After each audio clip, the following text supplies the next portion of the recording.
So what is your thought on all of that I just said? It's weird. I mean, like, I remember when I was in middle school, that would have been the late 90s.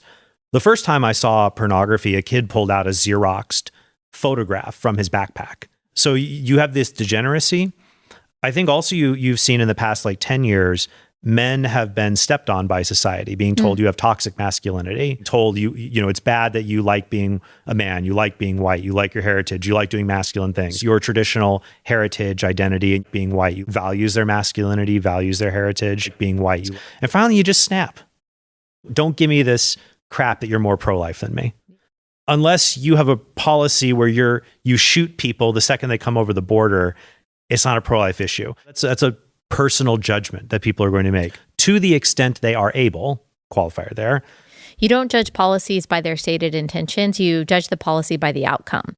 That's a personal judgment. Even if you're a criminal, you should not be subject to conditions where your life and safety are in danger. It's basically torture. Exactly. Yeah. People shouldn't be tortured, shouldn't be dehumanized. You also have the right, even as a criminal, to food, water, basic climate control, to the extent they are able. So it screams of a kind of partisan favoritism.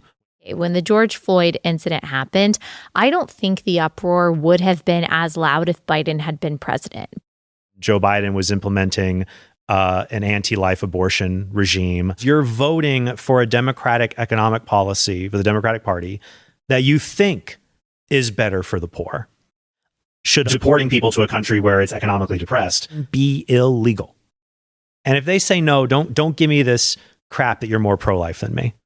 If every issue is a pro-life issue, then no issue is a pro-life issue. Right. The only just punishment for that is execution. I just agree with Genesis 9:6 on that. That's a personal judgment that people are going to make.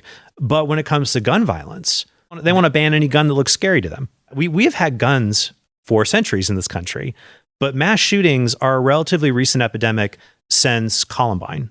That's a personal judgment that people are going to make to the extent they are able. There's toxic masculinity, there's toxic femininity. Like, my advice, especially for like young men, would be go do an activity that's a productive use of your hands with other men, but it's with other men, productive with your hands or feet if you like. And finally, you just snap.